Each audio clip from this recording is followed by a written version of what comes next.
هغه دا ده هغه کارونه چې په ځمکه کې نو د اصلاح لامل ګرځي او د ټولنې د پرمختګ لامل ګرځي. هغه کارونه کوم دي؟ هغه کارونه چې په ځمکه کې د اصلاح لامل ګرځي او د ټولنې د پرمختګ لامل ګرځي هغه کوم دي؟ زما د اسلام محترم ورونو او اوریدونکو، انسان مدني الطبع ده. انسان ځان ته ژوند نشي کولی. انسان په ټولنه کې د نور خلکو سره ژوند کوي، راشه درشه به لري، خپلوي به لري، ټولنیز شخصیت به وي. بیا په ټولنه کې ژوند کول چې مشکل رامنځته نشي، بیا الله پاک قوانین را لېږلي شریعت مطهره کې، که دغه مطابق ژوند وشي ټولنه کې به مشکل نه وي، امن به وي. محترمو، هغه کوم اول تقریر 5 یا شپږ دانې موارد به موږ ذکر کړو. اول څه چې د ټولنې د خلکو ترمنځ وي هغه په الله ایمان لرل دي او شرک نه کول دي. محترمو، رب ذوالجلال چې پیغمبران را لېږلي او لکه 4,000 کم او زیات د ټولو دا هدف یو هدف چې د یو الله عبادت وشي ځمکې پر مخ. الله څه فرمایي؟ وما نرسل المرسلين الا مبشرين ومنذرين. دلته راسه مخته راسه تاسو د مجلس کوي خبرې کوي دلته کې راسه.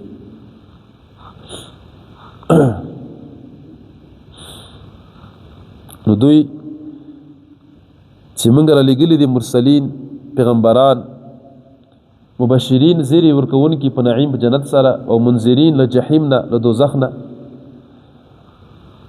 ولې؟ نو که چا ایمان راوړ، فمن آمنه، که چا په دغه پیغمبرانو ایمان راوړ و اصلح اصلاح وکړه د خپل عمل، فلا خوف علیهم ولا هم یحزنون. نه په دنیا کې ډار ور باندې وي، نه په آخرت کې. نه په دنیا کې غمجن کېږي، نه په آخرت کې. څومره ساده فرموله ده. الله پیغمبران مې درلېږلي زیری ورکوونکي او ډارونکي، چې څوک یې ومني په جنت زیری ورکي، څوک یې نه مني ډاري له جهنم نه. نو اوس که تاسو ایمان پر راوړئ انسانانو او د خپل عمل اصلاح مو وکړه، نه په دغه دنیا کې ډار او ویره وي در باندې، نه په آخرت کې. خلاص خبر. نو اوس د پیغمبرانو خپل دعوت کړی ده، دین مکمل ده. ان الدین عند الله الاسلام اليوم اکملت لكم دینکم. دین مکمل ده، هسې دین مکمل ده. پیغمبرانو خپل مسؤلیت ادا کړی، اوس وخت علما را تخته دي. نو باید دا کارونه چې اوس موږ بیانو دا وکړو، اصلاح وکړو. ایمان مو راوړی، خو د عمل نیک عمل اصلاح به هم کوو، هغه به هم کوو. اول لامل د ټولنې د اصلاح د پرمختګ هغه دا ده چې په یو الله به ایمان لري، شرک به نه کوي. هر پیغمبر سره غلی دا خبرې کړي چې ان اعبدوا الله واجتنبوا الطاغوت، ان اعبدوا الله واجتنبوا الطاغوت. یو الله ومنئ او باطل خدایانو نه پرهیز وکړئ، اجتناب وکړئ. طاغوت هر هغه شی چې د الله په مقابل کې عبادت کیږي، که هغه بت ده، که اور ده، که لمر ده، که سپوږمۍ ده، که ستوري دي، آتش پرستان دي، هر څوک چې دي. نو د هر پیغمبر اول خبر څه وه؟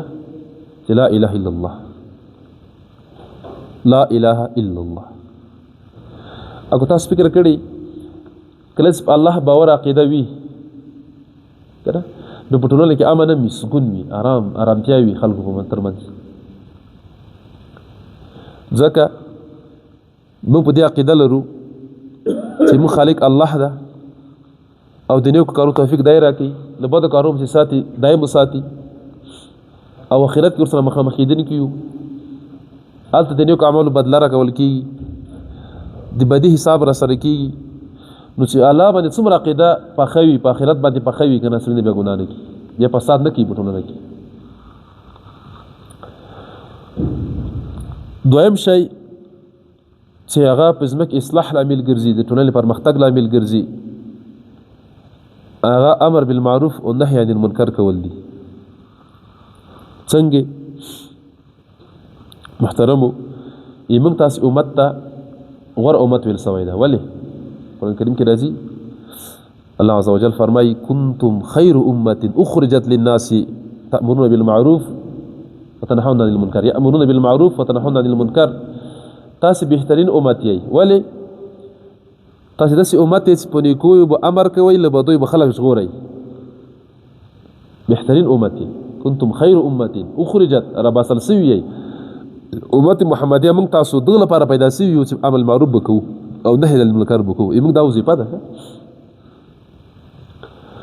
او بل الله فرمایي چې کله زه صالحو خلکو ته په ځمکه کې واک ورکم الذین ان مکنهم فی الارض په ځمکه کې تسلط قدرت ورکم اسلامي نظام ورکم دوی امر په لمانځه دي قایمول امر کوي د زکات ورکولو امر کوي امر معروف نهي عن المنکر کوي. دا یې غټه نښه ده چې نیکانو خلکو ته حکومت په لاس ورسي. الله وایي الذین ان مکنهم فی الارض تسلط ورسي په لاس به امر معروف نهي عن المنکر کوي. دا یې وظیفه وي. او بیا دا وظیفه صرف د سړیو نه د ښځې هم دا کار کوي خو چې ښځه خپله پوه وي خپله عالمه وي. ځکه الله فرمایي والمؤمنین والمؤمنات بعضهم اولیاء بعض یأمرون بالمعروف وینهون عن المنکر. مؤمنان سړي او مؤمنان ښځې خپل منځ کې سره دوستان دي ملګري دي سره وروڼه خویندې دي. دوی به خپل منځ کې بل ته امر المعروف نهي عن المنکر کوي. یو مشره نیکه ښځه ده نور خاصه باید امر کې دا مه کوئ. دا کار وکړئ راځئ لمونځ وکړئ نفل نفلي روزه ونیسئ د خپلو خاوندانو اطاعت وکړئ او دا کار مه کوئ دا ګناه ده. عالمه ښځه وي تعلیم یافته ښځه وي په دین پوهه وي قرآن حدیث ورته وي بیان ورته وکړي. ښځو هم دا کار ده خپل منځ کې به اصلاح کوي سره او د سړیو هم دا کار ده. خو بیا ډېر کار به د علماو ده او حکومت خو بیا ادبي په زور هم کولی شي در باندې اسلامي نظام. بل محترمو دریم کار صالح عمل کول. ان سیده ته عمل معروف کوي نهي عن المنکر خپله به هم نیک عمل کوي. ځکه که څومره چې نیک عمل ډېر وي ټولنه کې بیا بدي نه وي منکرات نه وي.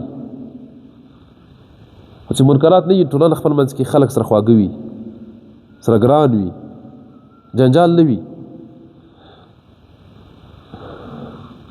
الله جل فرمایي من عمل صالحا من ذکر او انثى. چا چې نیک عمل وکړه ښځه وي که سړی وي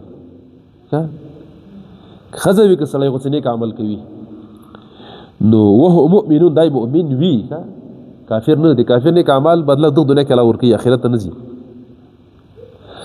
که ښځه وي که سړی وي ذکر او انثى خو چې مؤمن وي وهو مؤمنون فلنحینه حیاة طیبة ولنجزینهم اجرا. مونږ به په دنیا کې یو ډېر پاک ژوند ورکړو. ډېر اسانه فرموله د ځوانانو محترم مسلمانانو. الله وایي چې څوک نیک عمل کوي ښځه وي که سړی وي خو چې مؤمن وي په الله ایمان وي که نه په رسول ایمان وي په قرآن ایمان وي نو الله وایي زه په دنیا کې ډېر پاک ژوند ورکړم. فلنحینه حیاة طیبه پاک ژوند ښکلی ژوند به ورکړم. خلاص موږ تاسې وایو څنګه کولی شو په ژوند کې کامیاب سو. دغه آیات ته که نه الله وایي ښځه وي که سړی وي نیک عمل نه کوي. نیک عمل تاسو ته معلوم ده نیک عمل څه سر کې لمونځ ده. په نیک اعمالو کې لمونځ ده روزه ده زکات حج جهاد ښه اخلاق همکاري صدقات بس صله رحمي خپلوي په حلال کنه. نو څو نیک عمل کې ښځه وي که سړی وي او دای مؤمن وي په دې عقیده وي نو زه به دنیا کې ډېر ښکلی ژوند ورکړم. الله وایي اجر به یې ورکړم په آخرت کې بیا پاک ژوند به نصیب کړم. نو چې موږ تاسې هر یو نیک عمل کوو ټولنه مو پاک کوي پاک ژوند هر یو به ښه ژوند لري هدایت بخش ژوند به لري. فلنحینه حیاة طیبه. او بل محترمو موږ تاسې وایو څنګه کولی شو ژوند کامیاب شو کامیابي څنګه ترلاسه کړو. اسانه ده موږ تاسې ته موازین اسان کوي که نه حی علی الصلاة حی علی الفلاح راشئ لمانځه ته راشئ کامیابي ته خو راسه که نه تا ته موازین صاحب چې اذان کوي 15 وارې دا ورځ کې غږ درته کوي راسه کامیابي ته فلاح څه معنی کامیابي. نو تاسې د اذان 2 رقمه جواب ده دا زده کوي. اذان ته 2 رقمه جواب ورکوي. یو حکمي جواب ده حکمي، یو ایجابي ده حقیقي جواب ده. حقیقي جواب پیدا ده چې ته اذان ورسره تکرار کړي مؤذن سره هم اجر ده. حکمي جواب دا ده چې لاړ شي لمانځه ته جماعت هم ورسې اجابت دعوت قبول کړي. تا ته وایي حی علی الصلاة راسه لمانځه ته، هسې لمانځه ته راشي څه به وشي حی علی الفلاح راشه کامیابي ته. نو تاسې جماعت به څنګه کوري نه راځي نو بیا څه کامیابي له کومه ځي تاسې به څنګه کامیاب شو. اسانه طریقه خو موږ تاسو 5 وخته موږ ته مؤذن بلنه راکوي. نو چې شرعي عذر دې نه وي منځ نه مه پاتې کېږه. دا لمونځ دا د بریا اول راز ده چې مؤذن غږ دې تر غوږو سو لمانځه ته راځه. خفه کېږئ مه ښه ګیځ او ماخوستن لمانځه کې نه یې ډېر نفر نه اصل لمونځ د ګیځ او د ماخوستن ده. مازدیګر او ماښام خو هسې بیدیا یو نو د ګیځ او ماخوستن لمانځه ته د مؤذن اذان ته جواب ورکوئ لبیک ورته درغلم در روان سوم هر څه پرېږدئ څادر په وګوره هر شي جومات ته راځئ 15 منټه وخت نیسي. ذاتي به ته پلاح کلي به دې خلاصه کړي کامیابي اول قدم به دې اخیستی تر ټولو اول سحر لمونځ ده. د پلاح د کامیابي کلي دې خلاصه کړه قلب دې خلاص کړه. د دې وروسته نور الله بیا مهربانه ده. ته د الله سره اړیکه جوړوه نور زور خو د الله بس څنګه چې هغه راضي اوسېږه. او محترم بل قرآن کریم کې په 14 سپاره کې راځي الله فرمایي فمن اتبع هداي فلا يضل ولا يشقى. تو سي هدایت باندې سه په نیک لار سه نو دا به بیا به ګمراه نشي مشکلات بني ورته ځون بيخي. خو ومن اعرض عن ذکري فان له معيشه ضنكا. تو سي مال ذکر نه مخواړي د منځ نه مخواړي ځون به تنگ سي ځون به تنگ سي. که څوک الله دې ما د ذکر نه اعراض وکړي ذکر معنا لمونځ ښه اخلاق خلکو خدمت دین خدمت حلال رزق دا ټول ده کنه. الله دې ما د ذکر نه څوک مخواړي د منځ نه مخواړي ذکر اصل اطلاق لمنځ کیږي. ان له معيشه ضنكا دا ځون به پر تنگ کوم نشي الله ځون به تنگ فلامین خو دې خپل ده ځون به تنگ سکون به نه ګورې ځینې به خلک وایي ما پلانکا خو دیندار هم ده مشکلات کې ګیر ده. ته د خپل الله سره اړیکه ساته لمونځ په خپل وخت کوه. نور که تا باندې مشکلات راتلل هغه ته د الله طرف نه امتحان بوله تا صبر ازمایي او حوصله ازمایي او چې الله سره دې اړیکه نه جوړه مشکلات هم ګیرې بیا خو 2 تاوانه دي. نو محترمو یو چرسي کیسه ده که نه سړي ته ویلي اوسې لږ څه راکړه کومک راسره وکړه وایي ځه ته چرسي یې تا ته نه درکړو. زه دې تللی وو نو خیراتو دغه سړی هم تللی وو نو یو غوری غورځېدلی وو دا یې ناست وو مځکه باندې ورځې یې خوړلې دی په ورغلی وو چې ګوره پیسې دې را نه کړې وږی وم زه که نه دغه د بس ما ته الله پاک رزق راکړه. دا خو مې د الله سره اړیکه خرابه ده په مځکه یې را کړې که د الله سره مې اړیکه جوړه وای کېدای سي هلته په دسترخوان ناست وای. دا خو مې د الله سره اړیکه خرابه ده اوس وخت کې نو تر یغیسه وایم مونځ مې نسته چارج پوډر دي خو بیا هم رزق یې راکړه خو خیر لږ ناوله یې راکړه په مځکه پروت ده.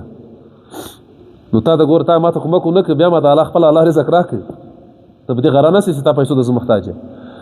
او که د الله سره مې اړیکه جوړه سوله دنه بیخي راکړې پاس به ناست یم دسترخوان کې به ناست یم.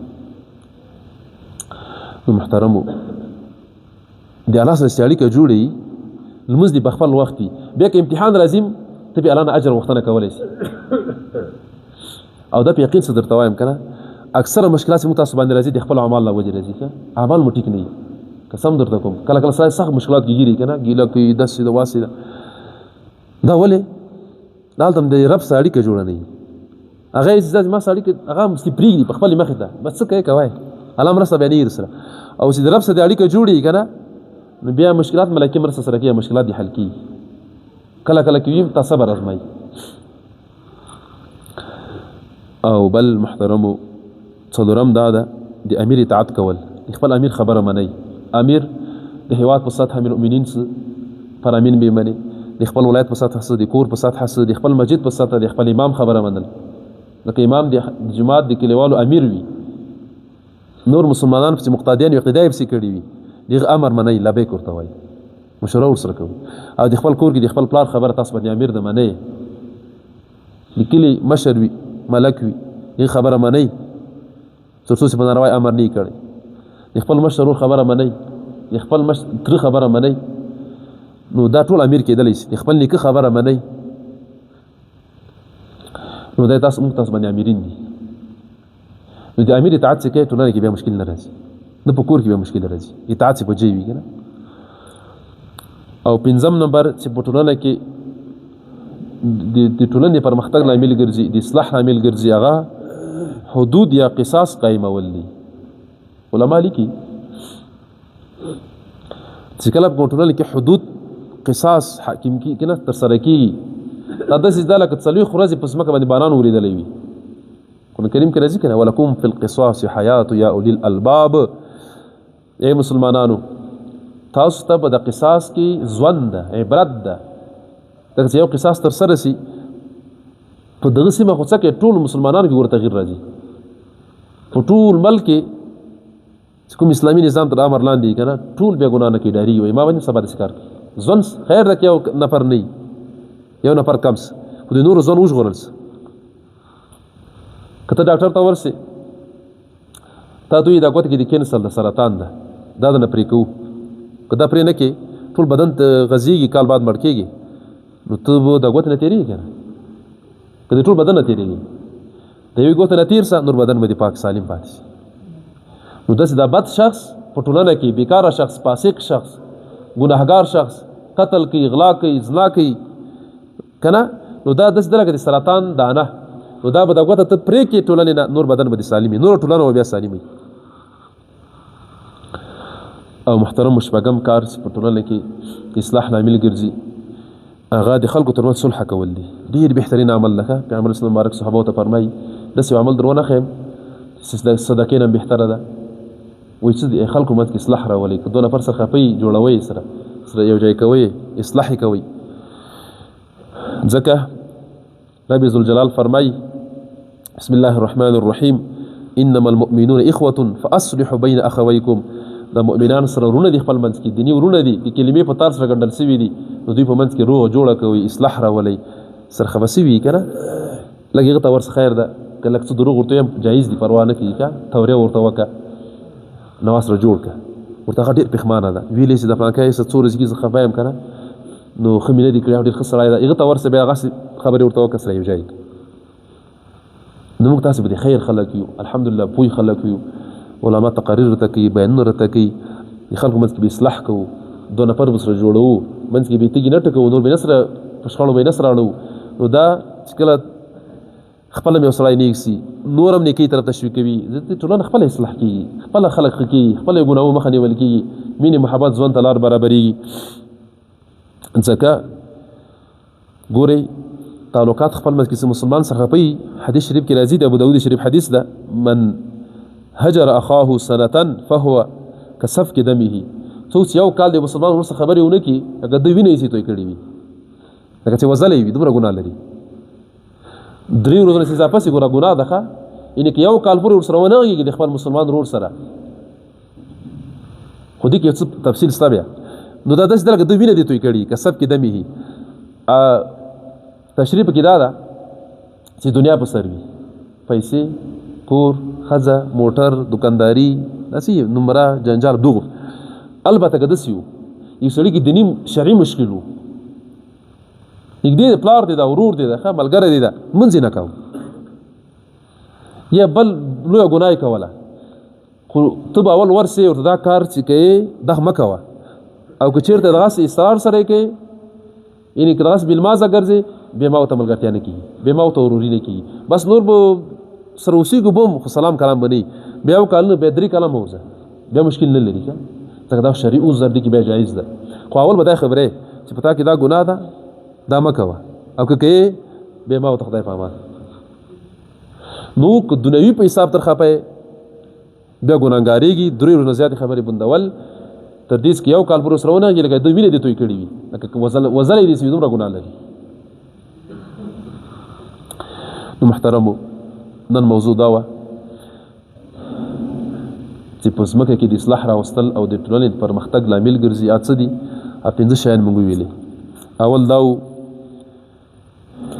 چې په الله ایمان لرل، شرک نه کول، او بل دا و امر بالمعروف نهی عن المنکر کول، په خپل هم ښه کار کول، بل هم تشویق کول، او دریم دا خپله به صالح عمل کوي، نیک اعمال کول. او دا هم بیا وویلې څوک چې نیک عمل کوي، ښځه وي که سړی وي او مؤمن وي، نو الله وایي زه به ژوند ښایسته کړم، ژوند به یې غوره کړم، بهتر به یې کړم. او بل دا و د خپل امیر اطاعت کول. امیر موږ ویلې چې هر څوک کېدلی شي. او بل حدود قصاص قایمول د اسلامي نظام وظیفه ده. او بل د خلکو ترمنځ اصلاح راوستل، صلح کول. نو دو مسلمانانو په منځ کې، د ښځې خاوند په منځ کې، د وروڼو په منځ کې، ترو زامنو په منځ کې د موږ تاسې په کوشش دا وي چې اصلاح به راولو. الله دې موږ تاسو دغه اورېدله ناسته قبوله کړي. امین الحمدلله العالمین. یا الله ته راضي شي، د قهر عذاب نه وساتي، قبر عذاب نه وساتي. یا الله موږ ته بښنه وکړي. یا الله پاک ترنه راضي شي. خدای پاک موږ د مقتدیانو مینه محبت سره ځان فارغ ګرځوي. یا الله ترنه راضي شي. خدای موږ اطاعت قبول کړي، موږ عبادت